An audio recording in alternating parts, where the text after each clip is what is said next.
Welcome back to the Privacy Effort. I'm back with a stack of reports that, well, honestly, it reads like a techno thriller. It really does, but this one is very, very real. I'm talking about a ghost in your Linux devices today. It really is a ghost story. We're looking at a piece of code that just sat there dormant for over a decade, and now it has come back to haunt, well, basically the entire internet. Exactly. I'm talking about CVE 2026-24061. And for everyone here, don't let the code name scare you. I have studied all materials collected from OffSec, CISA, Thread Intel from Grey Noise and Shadow Server, plus some really great breakdowns from Sentinel Alone and Horizon 3.ai. A lot to get through. A lot. And my mission today is to figure out how an 11-year-old bug in a protocol everyone thought was dead, Telnet, is exposing hundreds of thousands of devices to an immediate hack, and, of course, how to stop it. And that dead part is so key here. Everyone assumes Telnet is, a relic of the 90s. But as we're about to see, it's very much alive. And right now it's very, very dangerous. So let's just start with the scale of this. Because when I was reading the Shadow Server Foundation report, one number just jumped off the page at me. 800,000. It's a staggering number, right? That is the estimated number of Telnet servers exposed to the internet that could be vulnerable. 800,000 open doors. And let's be really clear what open door means here. We aren't talking about a bug that lets someone, see your printer logs. No. This is rated a CBSS 9.8 out of 10. That's critical. It lets an attacker gain root access, which means complete God mode control remotely. And here's the kicker. No password. And absolutely no user interaction needed. That's terrifying, right? Usually you hear about hackers needing to trick a user into clicking a link or something. In this case, none of that. They just walk right in. And what makes this story so unsettling, and why I called it a ghost story, is the sleeper aspect. The reports from OPSEC trace this back to a specific code commit. Do you know when this was introduced? I saw the timestamp, 2015. 11 years ago. That's when the flaw first entered the codebase of the Telnet server in GNU Project's iNet utils, affecting versions 1.9.3 through 2.7. And from that moment on, it spread quietly. Bundled into Linux distributions. Embedded inside network devices. Deployed into data centers and server rooms around the world. Trusted. Unquestioned. For over a decade, it sat there, armed, invisible, and waiting for someone who knew exactly how to wake it up. And now they've noticed. Even the alarm bells at Cybersecurity and Infrastructure Security Agency went off. CISA added this vulnerability to its known exploited vulnerabilities catalog, a list reserved for flaws already being used in real-world attacks. To see how fast it could happen, researchers built a test system, a standard Linux machine, unpatched, running the vulnerable Telnet server. Then they connected it to the internet and waited to see who would come knocking. You'd expect it to take days, maybe weeks. Time for the system to blend into the background noise of the internet. But that's not what the logs showed. It happened faster, much faster. The first attack came in under 60 minutes. Less than an hour. Barely enough time to step away, grab lunch, and come back. By the time you sat down again, the system could already be owned. So within an hour, the system gets a ping. And what stood out to me was the method. I always picture hackers running these huge brute force scripts, trying a million passwords a second. Yeah, admin, root 1, 2, 3, 4, 5, all that noise. But that didn't happen. The logs were quiet, incredibly quiet. No noise, no banging on the door. The attacker connected, no password attempts, no brute force. Just a tiny, carefully crafted sequence of bytes. That was it. The Telnet service accepted the input and handed it straight to the system's login program. Seconds later, access granted, not as a guest, not as a user, as root. Full control. They didn't break down the door. They didn't sneak past security. They convinced the system itself that they were already trusted. And once they were in, the timeline gets even faster. The attacker immediately installed a backdoor, just in case the admin patched the original bug later, to secure their own access first. Then they installed a crypto miner to steal the system's processing power. And finally, and this is the part that affects everyone, the compromised machine began scanning the internet to find other victims. So the admin hadn't even finished their coffee, and their system was already compromised, backdoored, and drafted into a botnet army. That is the reality of a CVSS 9.8. It's automated warfare. We are starting with the most critical part of this story. The burning question surrounding a major security incident. The study said they didn't guess a password.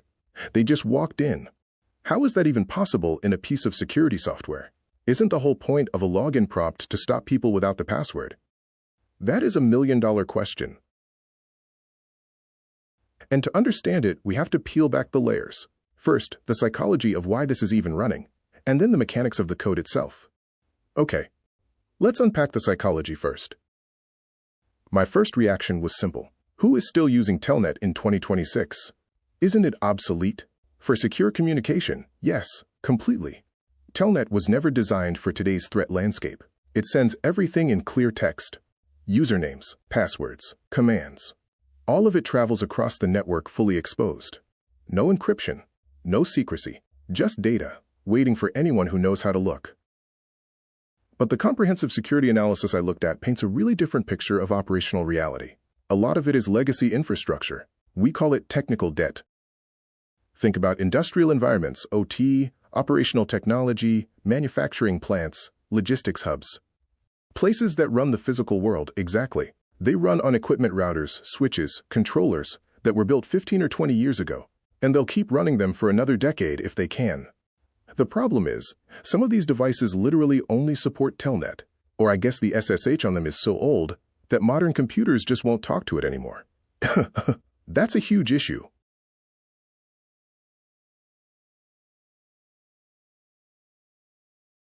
An admin tries to SSH into an old Cisco switch, and their modern laptop says, nope, that encryption is unsafe and refuses to connect. So what do? They have a job to do. They fall back to Telnet because, well, it connects. So it just works trap, convenience over security. And then you have the embedded systems angle. A ton of IoT devices. Smart thermostats, cameras, routers run lightweight versions of Linux, often something called BusyBox. And these often have Telnet enabled by default. For factory testing, when the device is being built, engineers use Telnet to debug it because it's easy. But then nobody turns it off before it ships. So it's just inertia. It's forgotten. It becomes a shadow service. A good sysadmin knows not to use Telnet, but they might not realize the smart fridge in the break room is running a Telnet server on port 23 open to the whole internet. Okay, that's the why. People are stuck with old tech, or they just don't know it's there.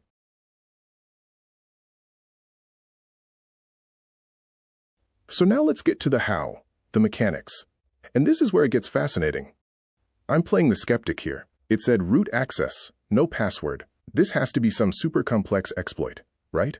Well, first off, Telnet has no encryption, but that's not even the flaw here. The hackers don't need to sniff your password at all.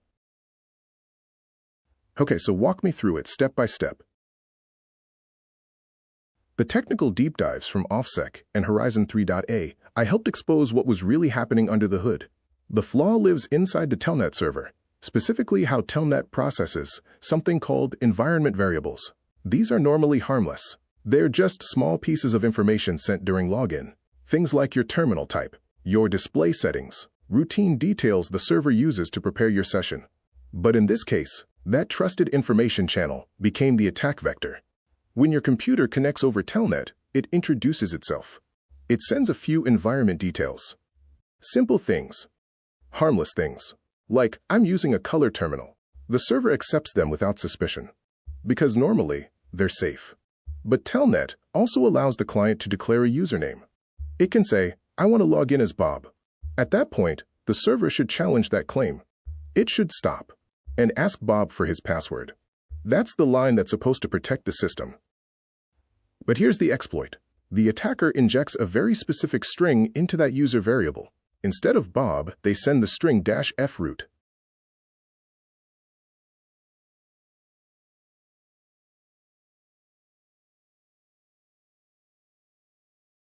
And this is where the code fails. The Telnet software doesn't sanitize this input. It doesn't check it. It just takes that string and passes it directly to the system's main login program. What does the login program do with -f root string? Well, for the being login program on Linux, that F flag means force or pre-authenticated. It's designed for internal system stuff where the user has already been verified. It basically tells the login program, don't ask for a password. This user is already cleared. Just let them in. So you're not hacking the password. You're just tricking the doorman into thinking you're already on the guest list. The system executes login-f root. The login program sees the character F, skips the password check, sees root, and opens the door wide. It's a textbook argument injection vulnerability. All of it traces back to a single mistake. 11 years ago, someone trusted input that should never have been trusted. They never sanitized it, never stripped it down, never questioned it. And now, that tiny oversight has become a weapon. Because exploiting it isn't complex. It isn't elegant. It isn't even difficult. It's terrifyingly simple. You don't need special access. You don't need sophisticated tools. You just need to send one carefully crafted string. And the system does the rest. Okay, you're sufficiently spooked. Let's pivot to hope before everyone unplugs their routers. How do we stop this? What are the counter strategies? The good news is, because the mechanism is simple, the fixes are also pretty straightforward. We've got 3 main lines of defense based on advice from Sentinel and Red Hat. Okay, strategy number 1, the kill switch. This is the first and best option. If you don't absolutely 100% need Telnet, and honestly, 99% of you don't, kill it. Just stop the bleeding. Just turn it off. On a Linux system, neutralizing it can be as simple as a single command. Open the terminal. Type systemctl stop. Telnet.socket, press enter. In that instant, the service goes dark. The listening port closes. The door slams shut, but stopping it isn't enough. Services can come back after a reboot. They can resurrect, so you finish the job. Type systemctl disable telnet.socket. Press enter again. Now it's permanent. No auto start. No silent return. The vulnerable service is no longer waiting. No longer listening. Threat contained.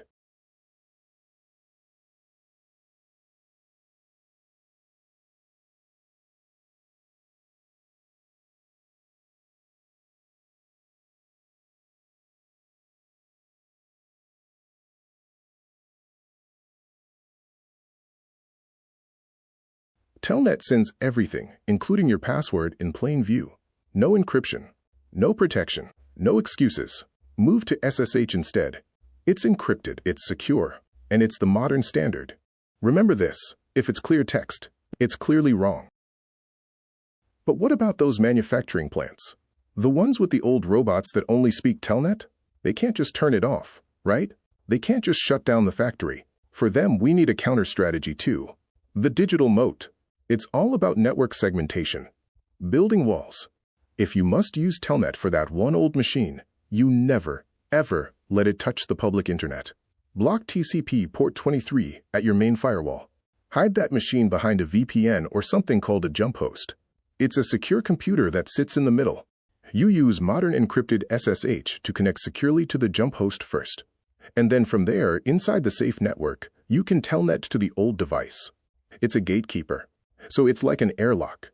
You verify your identity in the airlock before you open the inner door. So kill it if you can. Hide it if you can't. What about fixing the bug itself? The vaccine? There is one. Counter strategy 3 is patching. The team behind GNU project moved quickly and released a fix. You should update GNU iNet utils to version 2.8 or later. Some vendors have also backported the fix into their existing packages, so you might see a patched version labeled 2.7 with security updates. That's why you shouldn't trust the version number alone. Always install the latest security updates from your Linux distribution. Because once it's patched, this attack path is gone. And here's how you check if your device is vulnerable. First, don't just check the Telnet version. You need to check if the Telnet server telnetd is installed and running. Start with this. Check if anything is listening on port 23. If nothing is listening, you're safe. Telnet isn't active. Next, check if the Telnet server package is installed using your system's package manager. If Telnet isn't installed, again, you're safe. But if it is installed, then check its version. If it falls within the vulnerable range, says anything from 1.9.3 up to 2.7, and your vendor hasn't applied a security patch, you're sitting on a time bomb. And here's the important part. Even a vulnerable version usually can't hurt you unless the Telnet service is actually running. Because in modern systems, Telnet isn't just outdated, it's an unnecessary risk. So the fix is simple. Update it to a patched version. Or better yet, remove Telnet completely. Now I want to zoom out a bit. The TX zone and gray noise reports touched the community angle here. Yes, this is crucial. We tend to think of security as just protecting my stuff, but with a bug like this, it's bigger. Because of the botnets. When these devices get compromised like the honeypot, they're being recruited into an army. An army of zombies. Botnets like Mirai or newer variants thrive on these vulnerabilities. They take over your smart fridge or your old router and use it to launch DDoS attacks against hospitals, banks, governments. So if you leave port 23 open on your network, you're not just risking your own stuff. You're handing a weapon to a criminal to go attack someone else. It's a shared burden, a global exposure. Data from the Shadow Server Foundation revealed the truth. This wasn't isolated. Vulnerable systems were answering calls from everywhere. In China, in Brazil, across the United States, and in Japan. Different networks, different operators, same silent flaw, same open door. Leaving a system exposed like this is like leaving a loaded weapon in the middle of a crowded street. You may never touch it. You may never even see who picks it up. But someone will. And when they do, they won't use it to help you. They'll use it to hurt someone else. Because an unpatched system doesn't just risk your machine. It becomes a weapon in someone else's hands. That's when it clicks. This isn't just about your server. It's about the health of the entire internet, digital hygiene, on a global scale. That's why Cybersecurity and Infrastructure Security Agency moves so fast when flaws like this surface. Because every vulnerable machine is potential ammunition. Every unpatched system is a recruit waiting to be turned. Not into a victim, into a weapon. And the math is simple. The fewer machines attackers can enslave, the smaller their botnets, the weaker their reach, the quieter the storm. So we've covered the horror story, the why, the how, and the fix. We're nearing the end, and I want to shift gears a little. I want to give you a new identity today. We're nearing the end, and I want to shift gears a little. I want to give you a new identity today. You are not just a user. You're a guardian of the network. It implies active defense. It sounds grand, but it requires action.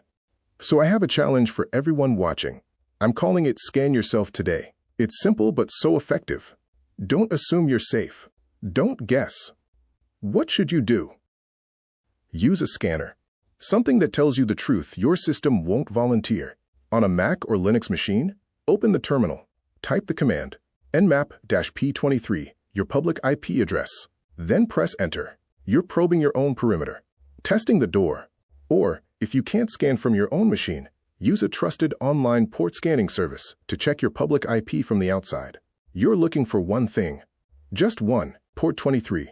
If it shows open, your device is answering Telnet calls. And that means the door isn't just unlocked. It's standing open. Is port 23 open? And if it says open, close it immediately. Log into your router. Find that device. If you find it open, you are part of that 800,000 number.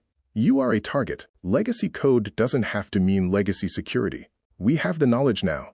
We know the bug is there. So now you have to go lock the door. Before we close this out, there's one last question. This vulnerability stayed hidden for over a decade. 11 years. Undetected. Unnoticed. Trusted. What does that tell us? It tells us the most dangerous flaws aren't always the newest ones. Sometimes, they're the ones that have been quietly waiting the longest. It makes you think, doesn't it? We found this one. It was hiding in plain sight. Open source code, public. Available to anyone curious enough to read it. And it stayed there for over a decade. Trusted. Shipped. Deployed. Forgotten. So you start to wonder, what else is still running in the background of our lives? Old protocols. Legacy services. Quiet pieces of code everyone assumes are safe. Just waiting for someone to send the right sequence of bytes. The right unexpected input. The right question the code was never written to answer. What else is still sleeping in the machine? That is a thought that will keep me up tonight. Stay curious, everyone. And more importantly, stay safe. That wraps up today's discussion. Thanks for watching and tuning in. If you're curious to dive deeper into this topic, make sure to visit our website. The link is in the description below. Don't forget to subscribe and click the bell so you never miss an update. See you next time.